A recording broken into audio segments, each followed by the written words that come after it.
y los húmedos en el 30%.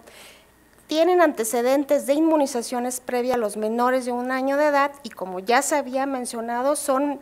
presentaciones abruptas, súbitas, en donde el paciente pues no tiene antecedente de visceromegalias, adenopatías, alteraciones óseas, y el hemograma, esto es prácticamente normal en todos los pacientes. La prevalencia en este tipo de pacientes en 100,000 por casos al año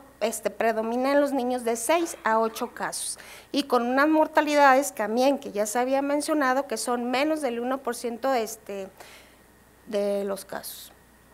¿Cuáles hubo los cambios o por qué estas guías? Bueno, ellos en vez de llamarla púrpura trombocitopénica idiopática, se cambió al nombre de trombocitopenia inmune aguda. ¿Por qué? Porque estos pacientitos, ellos observaban que la mayoría, y sobre todo los que tienen cifras arriba de 50,000, no tenían antecedentes de púrpura, y fue por eso que al pacientito solamente se le dejó trombocitopenia inmune primaria o aguda, y se le dejó el mismo acrónimo, o sea, las mismas 3 siglas, PTI. Entonces, también otro cambio que se hizo fue llamarla primaria o secundaria. Sabemos que en los niños la púrpura, la trombocitopenia inmune primaria se presenta en el 80% de los casos, a diferencia del adulto,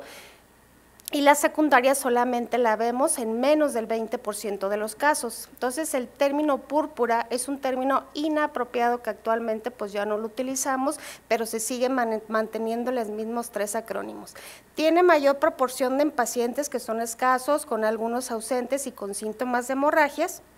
y sobre todo un umbral de recuento que también ese se cambió. Antes se manejaba, antes de las guías y ese consenso, con una cifra que los pacientes que tenían menos de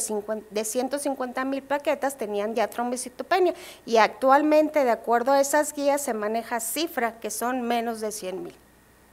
Vemos las etapas pediátricas que la 2/3 parte de los pacientes con trombocitopenia inmune remiten espontáneamente, a diferencia de que ya cuando algún porcentaje se queda, tenemos que buscar muchísimas causas en este paciente. Nosotros sabemos los tipos de presentación, que es en la etapa que más o menos andamos abarcando estos, y ya estas son otras etapas, o que sí piden en ocasiones en algunos hospitales interconsultas para también que los pediatras veamos a unos adultos.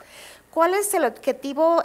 que mencionan en todas las guías? Pues es el de prevenir la hemorragia, no tanto en ese momento que más quisiéramos nosotros elevar las cifras de las plaquetas, pero siempre dan énfasis en todo de acuerdo a la hemorragia. Entonces se consideran que los niños con trombocitopenia sin sangrado, por eso, de acuerdo que vamos a mencionar más adelante, no requieren tratamiento, pero sí mencionan que tienen que tener un control y un seguimiento estrecho por cualquier causa. Cuando empezamos a abordar la trombocitopenia en niños, pues actualmente vemos que tienen menos de 100,000 plaquetas, paciente que a lo mejor cursa o no con alguna hemorragia, y puede ser debida a 3 causas muy importantes. Dentro de estas 3 causas, pues hay una lista enorme que podía mencionarla aquí toda la noche, que se debe a lo que es por una disminución en la producción de plaqueta. Nosotros los pediatras nos enfrentamos mucho a patologías congénitas, a patologías adquiridas, que ya desde el momento, y una buena historia clínica, ese es el pivote, poder realizar en realidad qué es lo que tiene nuestro paciente. Otra característica es la destrucción de las plaquetas, que dentro de esta patología pues se encuentra la trombocitopenia inmune primaria y lo que es la crónica, que es la patología más común en presentar trombocitopenia de todas estas que vemos en pediatría, y otras que también se ven, que son las de que son por secuestro, que son todas estas patologías. Entonces, siempre que nos llega un pacientito, la causa más común de manera abrupta y cómo diagnosticar una PTI, pues es esta causa. Actualmente, dentro de la clasificación, aquí tenemos la antigua, aquí tenemos la actual, que actualmente sabemos nosotros que si el paciente tiene trombocitopenia menos de 100,000 plaquetas, pues se llama de 0 a 3 meses, se le da el nombre de trombocitopenia de reciente diagnóstico. Si el paciente persiste con trombocitopenia, que ahorita vamos a hablar más base ella, de 3 a 12 meses se le llama trombocitopenia persistente. Si el paciente a pesar de eso persiste con trombocitopenia, el paciente ya es cuando se le da el nombre de una trombocitopenia crónica. Anteriormente se manejaba, nosotros sabemos que si a partir de 6 meses el paciente no recuperaba el conteo de sus plaquetas, pues automáticamente ya le llamábamos crónica.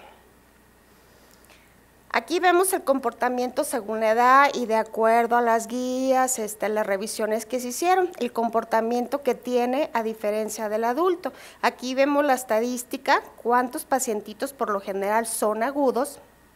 y cuántos pacientitos, según también estos artículos, se nos hacen crónicos, pero sin embargo hay otras que los mencionan un poquito más altos. Entonces, a diferencia del adulto, son menos los pacientes que definitivamente se hacen crónicos. La incidencia, que ya la mencionamos, por género, el promedio de la edad, que sigue predominando aquí, vemos en todas las guías la etapa preescolar, y la manera abrupta como se presenta en los niños a diferencia de un adulto, y sobre todo algo muy importante, la recuperación espontánea es muy diferente de un adulto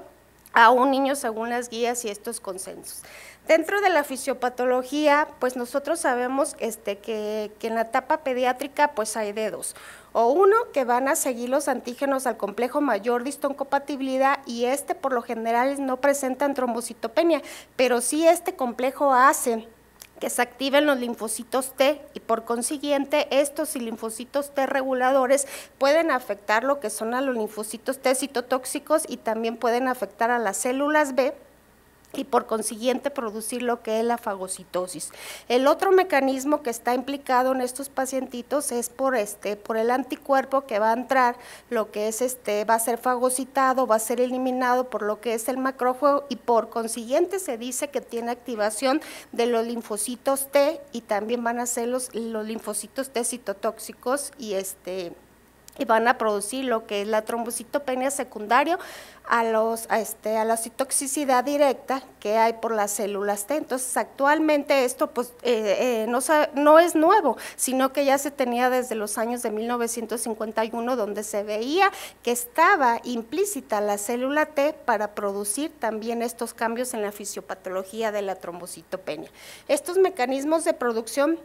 son anticuerpos plaquetarios, y vemos que los más comunes son dirigidos a estas glucoproteínas, y el rol de las células T que nos juegan en estos pacientitos aproximadamente con ausencia de autoanticuerpos hasta el 30-40%, y sobre todo por la misma supresión que hay antiplaquetaria y por consiguiente un daño a los megacariocitos, y estos megacariocitos pues es evidente donde se nota que hay una disfunción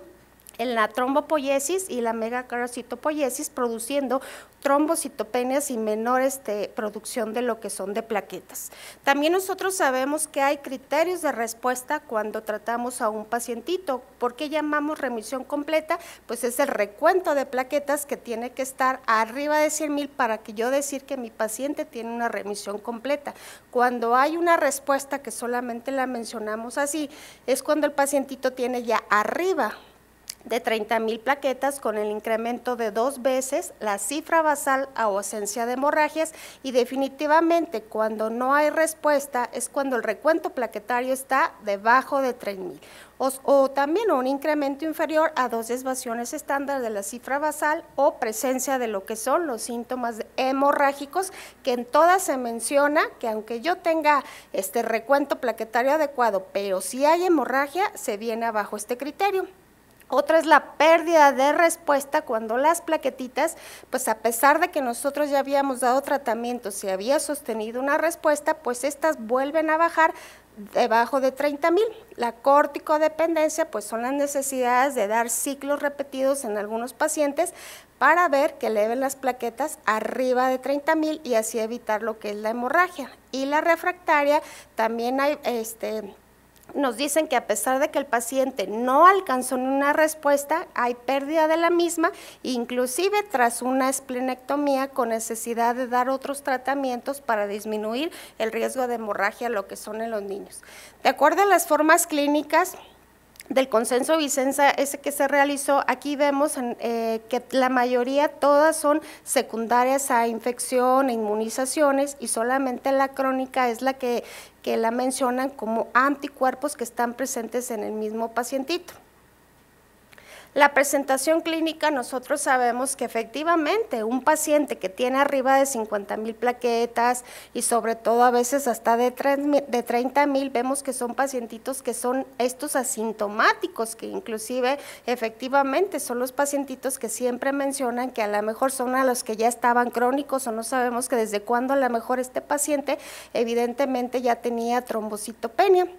Pacientitos que nos llegan de manera abrupta son la mayoría estos, los que vemos que traen menos de 30,000 plaquetas, y sí, los que nos llegan sobre todo a la UMAI son pacientes que tienen menos de 10,000 plaquetas, y la mayoría de ellos sí tienen antecedentes de hemorragias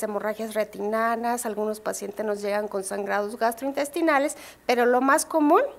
de la sintomatología los englobamos en esto en los niños. Y aparte, ¿verdad? Ahorita voy a mencionar algo muy importante, los papás, que también está dentro de las guías muy mencionados, porque la presión de los papás, que como su niño ayer tenía 5,000 y ahora que le tomé la citometría hemática trae 6,000. Entonces, eso es nuestra labor como hematólogos pediatras, pues decirle al papá que lo único que queremos es que clínicamente no tenga hemorragias. Efectivamente, tenemos que tomar frotis de sangres periféricas y solamente biopsias de médulas óseas están confirmados, a menos de que haya algo atípico o que veamos nosotros que una evolución no fue favorable, o que ya estábamos viendo que nuestro paciente no evoluciona bien. Pero siempre tenemos que tomar citometrías, de menos los estados los laboratorios de coagulación, tiempos, etcétera. Pero sí sabemos que hay toda una infinidad de exámenes de acuerdo a la sospecha que se tiene en ese momento y que tenemos que realizarle al niño, no nomás darle tratamiento por darle. Dentro de esto de las guías, mencionan, vean, aquí está el punto 6, que sí es en base al conteo de plaquetas, al cuadro clínico, a la duración, al estilo de vida que tenga en ese momento el paciente,